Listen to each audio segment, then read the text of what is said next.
I'm here today with Mark Robinson, Head of Asset Allocation at Encor Wealth Management. Mark, welcome back. Yes, thank you for having me again. I think it's been a couple of years. I think it was 2023 when you and I last spoke, at least for the podcast. Yes. So quite a bit has happened in the meantime. The audience that I'm broadcasting here tends to be a real estate group of people. Who should be worried at this point? What type of, where is the impact of tariffs in something that looks like is primarily a U.S.-Chinese conflict? To the extent that that's what it is, why should real estate professionals in Europe and in Central Europe be concerned about that primarily? Well, in the narrowest sense of just the tariffs, it is more if you are in the way in terms of being exposed to companies or have companies or tenants that are exposed to these changes in tariffs. Not only just the fact that tariffs are maybe going up, but it's also at the moment, certainly until we get very slight trade deals in place, it's the uncertainty. Mm-hmm. We're now in an environment where corporates around the world, large and small, are having to deal with a situation where they don't quite know where we will be in 2 weeks, 2 months, or 2 years' time. They don't. They really don't on any of those timescales because of the approach of the Trump administration to this process, which is to wrong foot everybody, to keep asking questions via policy. And this is certainly becoming very difficult for any corporate then to plan.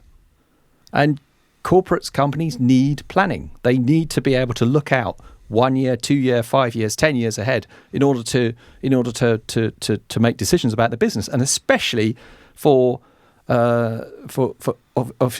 any decision which involves renting real estate. Mm-hmm. You tend to sign contracts for 3, 5, 10 years.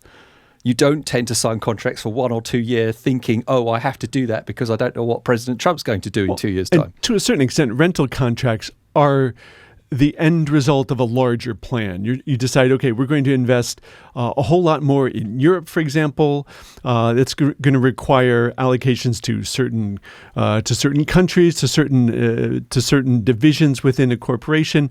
That is the result of large amounts of research and planning and thinking that takes a while to get going. If that gets put on hold, I would think just corporations are something like a large ocean liner. It takes time to make turns and it takes time to stop a turn. So even if the tariffs were all called off tomorrow, it's still going to have an impact. Yes. And indeed, your analogy is exactly what's happening with this situation between US and China specifically, mm-hmm. that we now have a gap of time where there's some Chinese goods have not been sent across the Pacific Ocean. There will be some shortages in US stores. And it's exactly that analogy that's correct. When you look at the way corporates can plan, there is this, let's say, paralysis, a pause at this stage of saying, okay, we just don't know. We just put everything on ice. We wait. And the danger is the longer you wait, obviously, you're then not employing people. You're not selling goods. You're not demanding anything from your suppliers as a business and so on. And so that has knock-on effects. That has complications. So it's not just the tariff levels. It's the uncertainty here that we're dealing with that's probably the bigger issue for corporates. And therefore, who's affected? Well, it's, as I said, anyone with a tenant who's affected by this process, which is unfortunately most. Right. So in a sense, it almost doesn't matter what the stressor is in this case. The end result is uncertainty. So whether tariffs are this level or a different level, the common denominator is distress and or uncertainty and the impact that then has on business. Yes, and I wouldn't overemphasize it for Europe, because what I've said is a general global comment and particularly affects obviously anyone who's interacting with the US. But you've got to remember, for example, that 85% of Czech Republic's exports go to Germany, for example. Go to Europe, the right. EU, of mm-hmm. which a quarter go to Germany. So the Czech economy is quite contained within the European economy, and that's actually the case for most European economies. They do tend to trade with each other. So there's no tariffs interrupting intra-European trade at this point. So I don't think we should be over-egging this as a really big threat if Europe finds its own way, and that, I think we may cover later on in the podcast in some manner, but if Europe finds its own way, it becomes a certain amount insulated from this. So in terms of then your question about, well, who gets affected, as I said, it's the ones which have got it's the tenants who've got international exposure. They're the ones that are having to make these difficult decisions about their planning compared to where they've been in the past of a globalized economy that's run with a set of rules that now appear to be somewhat upended. And that's on the fundamental side. But I also have to mention that the other aspect of this is that we're seeing in the financial services, in the financial markets, which is where I'm active, we are seeing another effect. And this effect is literally that it's the world's risk-free rate, which is the US dollar long bond yield, or the US federal funds rate that people use to make their financial plans, build their financial models, and then equity analysts use these interest rates or bond yields as the basis of the models that are then predicting share prices and so on. And credit analysts use the same thing as the basis for them looking at bond yields and pricing of bonds. This risk-free rate, as we've seen in the last month, in dollars, is now becoming unstable. And as it does that makes financial markets more volatile automatically, because it's the basis of everything. You're destabilizing currency markets, you're destabilizing government bond markets, you're destabilizing credit markets, you're destabilizing equities. And in doing all of that, you are upending financial modeling to a certain extent. And that then does affect real estate investment, because real estate investment is one of these sectors that people put money in. And it also has a risk-free rate. Now, in Europe, it's the Eurozone 5-year bond yield that's critical. So it's how volatile that is.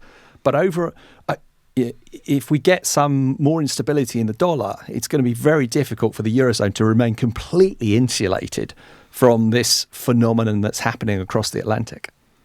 Explain the significance of Germany taking off the financial borrowing handbrake. What have they been not investing in? What have they, if they've been hurting in some way, like what is it they've been putting off in terms of investments? And how can this act in a positive way when I thought all economists just hate all forms of debt because it always leads to inflation always? Yes, well, we're reaching back to the 1920s here. Right.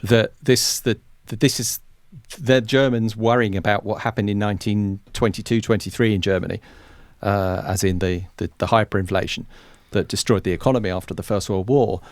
That history is still with us today in Germany. The Germans worry about inflation. But this has been overly pronounced ever since the financial crisis, because they put special measures in place. Correct. So that literally is then restricting debt to budget deficit as a percent of GDP, right? Capping it, constitutionally capping that deficit, not allowing greater spending. Right. And now they're suddenly going to be less puritanical. What is that going to enable them to do in that case? Well, I'd ask our audience, how many of you have travelled across Germany by rail or by road over the last few years?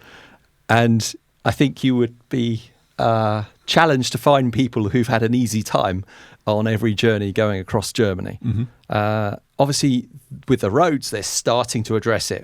All the roadworks that we've encountered when travelling across Germany in cars, they're starting to address decades of a lack of infrastructure investment.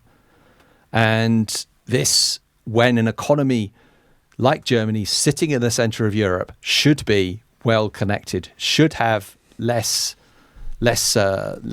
friction in terms of moving goods around it, is then facing a situation where there's massive clogging and inefficiencies. I tried to take the train to Expo Real last year, and I got stuck in the suburbs of Munich because they said, sorry, the train's not going in. There's construction going on.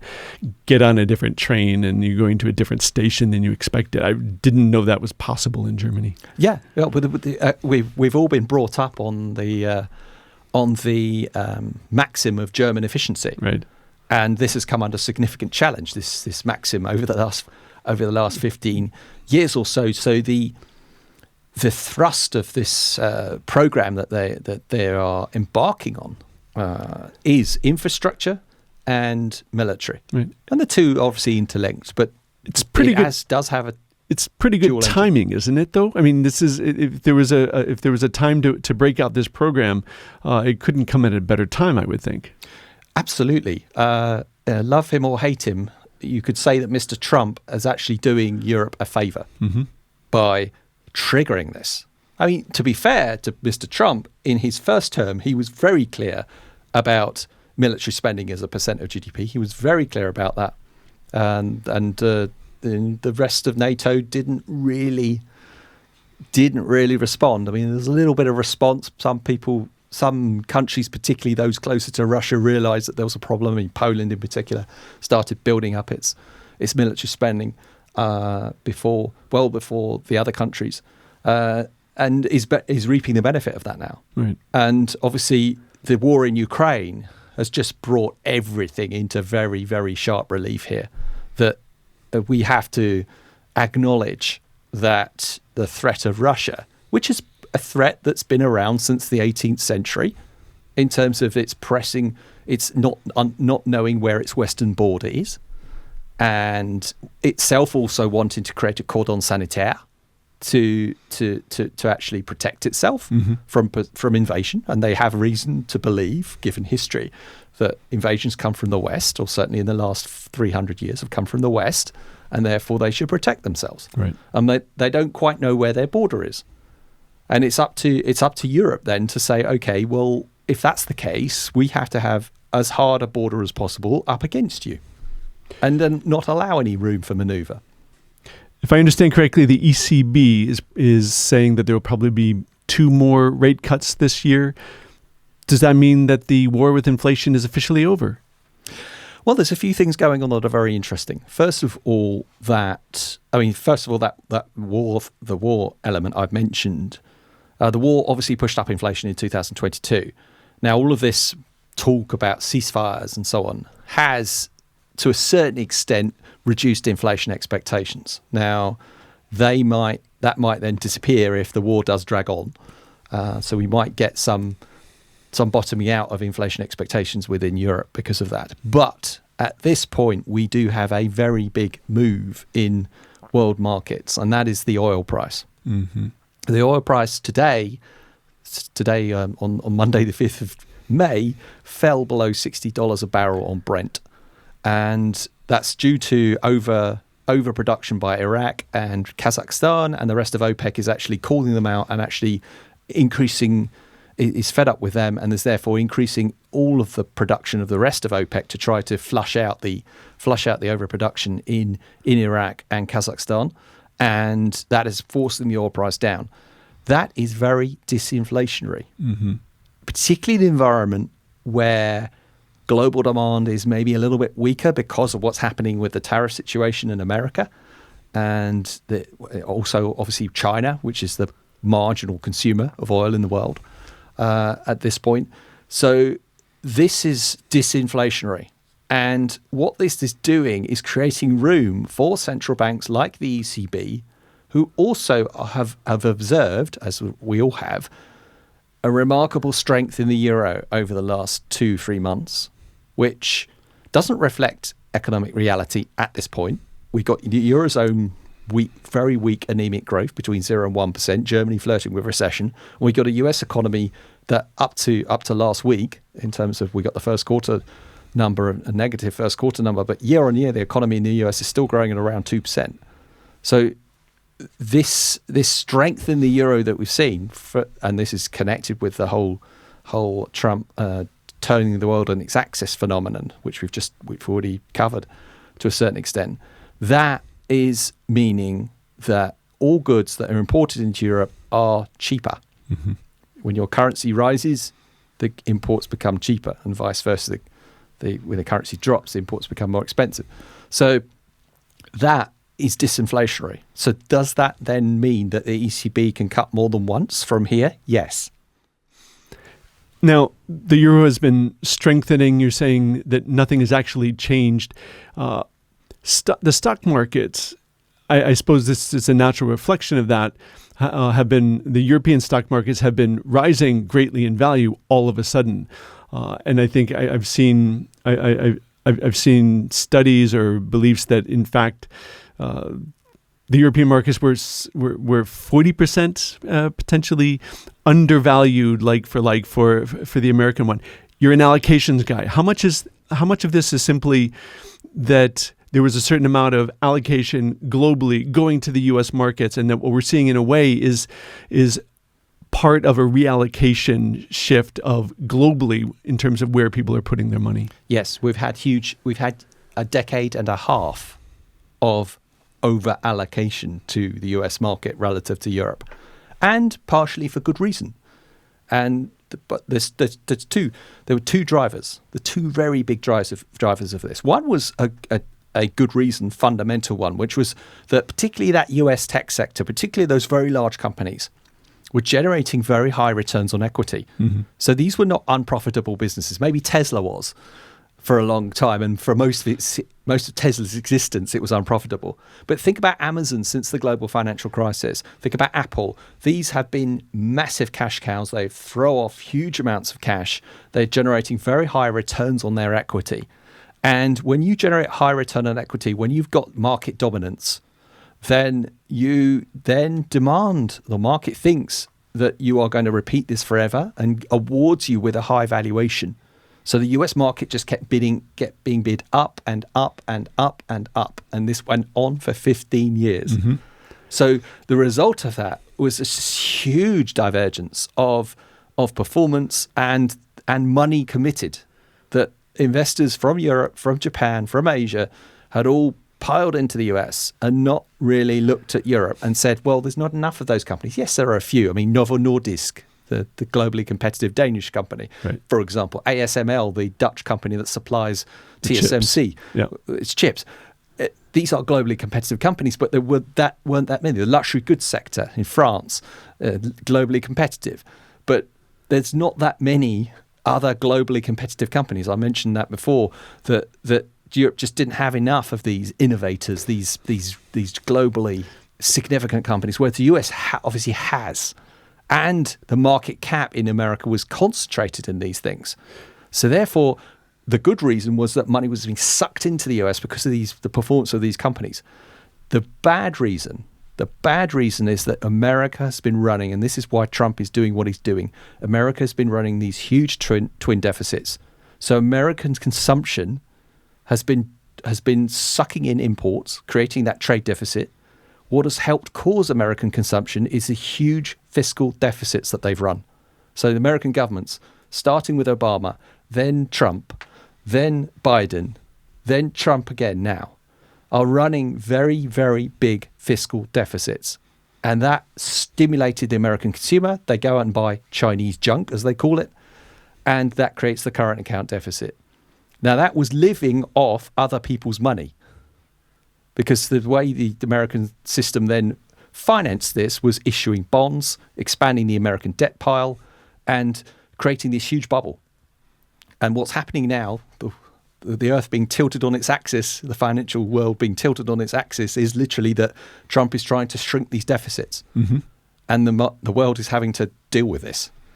So that's the bad reason why the US was favoured. That it was all this demand was stoked up again 15 years, for a very long time. And it causes distortions, obviously. I mean, yes. I think you had the Magnificent Seven, which was, I think even like around the time of COVID, was already bringing everything up. It was like the moon, right, raising the tide everywhere for the entire U.S. equities market.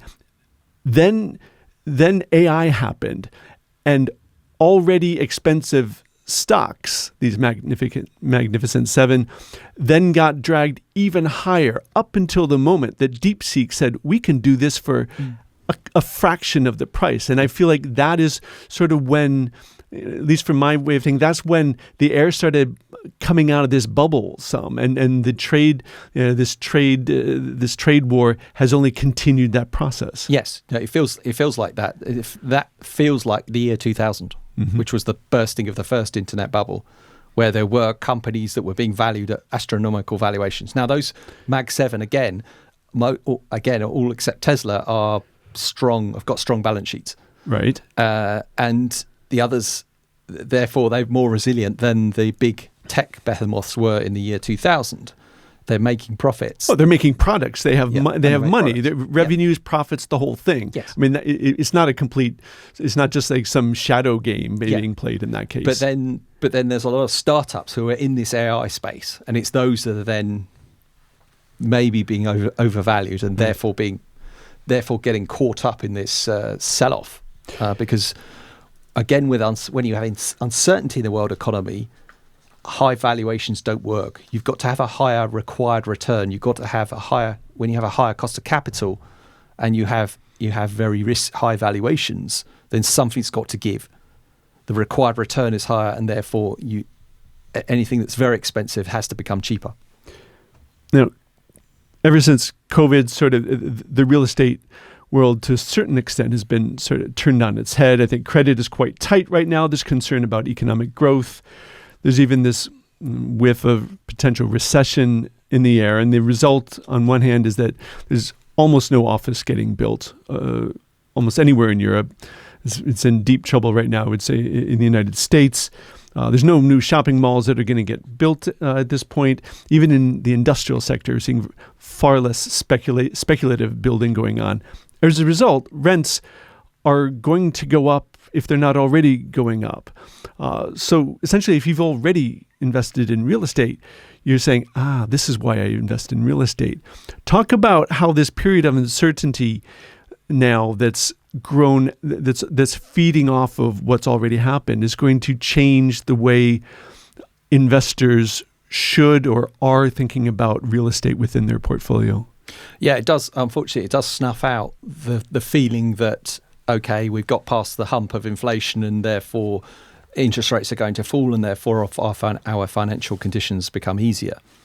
Unfortunately, when you particularly get a backing up of bond yields and a worry about simply predicting the future, then longer term investors are not going to invest. And unfortunately, real estate assets are large lumps of glass, concrete and wood that are worth a lot of money, and therefore any decision to invest in said large lumps of asset is a big one, right? And therefore it's a multi-year decision, and therefore such decisions in this environment tend to get put back, not necessarily cancelled, but they get put back in time.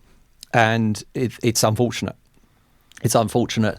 When you have a tight market, however, as you've just alluded, there is very little development activity going on, and this is not just in emerging Europe, in Central Europe. I think it's also the case in Europe, but I'm less close to that. Right. But certainly in Central and Eastern Europe, there is very little development activity across particularly office, and therefore, and indeed industrial now, and therefore.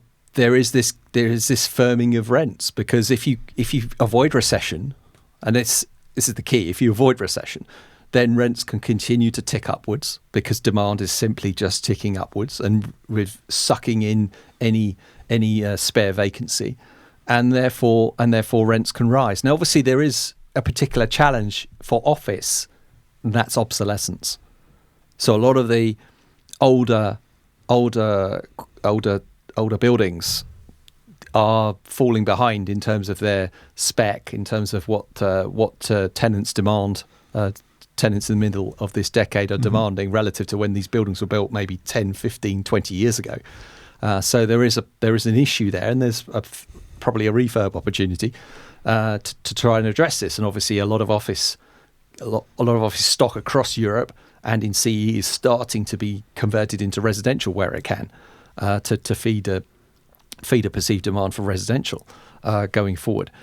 So there are reactions that can help, but it is a fact that, yes, you're right. As rents are ticking upwards, they're indicating that this lack of supply is having a market effect. Well, I mean, lack of new supply is great for values. It keeps the value. So if you're invested, it's a good time to be. It's a good time to be invested and stay invested. It's a hedge. Right. And exactly. We're now in times of unprecedented uncertainty, as we've been saying. What does that do to the usual 60-40 asset allocation that companies like yourself have traditionally made to investors? I realize you probably give far more sophisticated suggestions of that, but is the role of real estate going to change in this era of greater uncertainty? Yes, it can and it does. And the reason is that real estate, alongside gold, alongside private equity, alongside private debt, is uncorrelated with your classic 60, which is equities, and your classic 40, which is bonds. Mm-hmm. So that 60-40 setup is simply those two asset classes. But then if you add just what I've said, then you're actually adding other asset classes into the mix. And then at Encor, we're adding cash into that as well. So we're talking equities, bonds, commodities, real estate, private equity, private debt, and cash. And you've got 6 or 7 different asset classes there. So we ourselves have never run 60-40, right, and probably never will. Mm-hmm. But we see the advantage of the uncorrelated nature of the real estate sector, as we see the advantages of gold, as we see the advantages of private equity, as we see the advantage of private debt. These are arenas which are uncorrelated or less correlated, and therefore we can deal with the situation like we're facing now. Because if we've been in this classic 60-40 situation, March and April have been horrible in terms of performance. Right, and that's very disorienting for a lot of investors who classically will, when the stock market tanks, they go into U.S. 10-year bonds. Yes. That has not been at all the way to go. Yeah. Where do you then come down on whether this is a permanent trend? Are we looking at a process that's perhaps already underway, meaning that the dollars is slowly receding as the world's reserve currency? And what's the replacement? Yeah, very big questions. I started asking these questions because I was in emerging markets a long time ago, 25 years ago. This process started when China started opening. That question started to be asked: how long will the dollar remain the world's reserve currency? And what we're seeing now is what you mentioned, this stress on owning safer US dollar assets. I mentioned it earlier in the podcast about the effect that has on the global risk-free rate. But in itself, it's then creating this uncertainty of those asset classes themselves and then demanding some diversification. And it's then a challenge for all investors in multi-asset markets to actually say, okay, I need to take this into account, that this is no longer what it was, and therefore start to think about how to reconstruct portfolios and not have 60-40, and then maybe have, as we do at Encor, more like 25-25-25-25, or some mix like that, where you're taking a lot more into assets like gold. You're taking into account people's real estate exposures. You're taking into account a larger positions in private equity to actually start to balance out this market risk of being in particularly dollar assets at this stage. What's underlying it is the size of the US fiscal deficit and the size of US debt to GDP. The latter is over 100% of GDP, government debt to GDP in America. I mean, the amount of interest the US government is paying is greater than the US defense budget. Right. It's bigger. So it's a very exciting time to be alive as an economist, isn't it? Or is it so disorienting, or do you sometimes think that there are simply so many variables now that if it was hard before, it almost seems impossible at this point? It's always hard. It's always been difficult, particularly since 2008. Right. Okay. And the reason I say that is that a lot of this process, I referred to it when I talked about the blowing up of the US demand and so on. That's happened since 2008. This bubble, if you like, this distortion that we're now seeing being dismantled and deglobalized, started really with the bailouts in 2008. Mm-hmm. And it's a process that's been going on ever since then in terms of it getting bigger and bigger and bigger. And this US administration has turned around and said, well, we think it's unsustainable. We have to do something about this. Right. So we have to cut this fiscal deficit from 6% of GDP or higher to 3% of GDP. We have to reduce this trade deficit very fast, which means strangling imports, strangling consumption in America, which is actually the driver of growth in the short run. So Trump stood up and said in the State of the Union address in February, there will be some pain in the short term. That's what he means. It might be a recession pain, but there will be some pain, and we're seeing that pain. Tax cuts aren't usually the way you reduce deficits, I thought, but... Well, exactly. But that puts even more pressure on this situation. That and the intention to actually increase the defense budget. So they are increasing that US defense budget from $850 billion to $1 trillion. And they're also increasing that homeland security budget also. Mm-hmm. So those two departments are seeing a growth. Plus you've got those tax cuts, which then are not necessarily... they're making the situation worse, because anyone who thought that we would get higher taxes from the 2017 to 25 tax cuts that Trump put in place in 2017 that expire this September, all he's doing is actually extending that. So it is a widening of the deficit, or widening of expectations of the deficit over the coming 2 years. So yes, but the theory goes, and they might be right, but we won't find out yet, is if you cut taxes or keep taxes low, you also deregulate, which is what they're trying to do, you actually stimulate the economy, because people in the private sector then make their own decisions. Yes, the old trickle down that never works. Yeah, trickle down. It's the American way. It's low taxation, low government, make the economy do the job. Mm.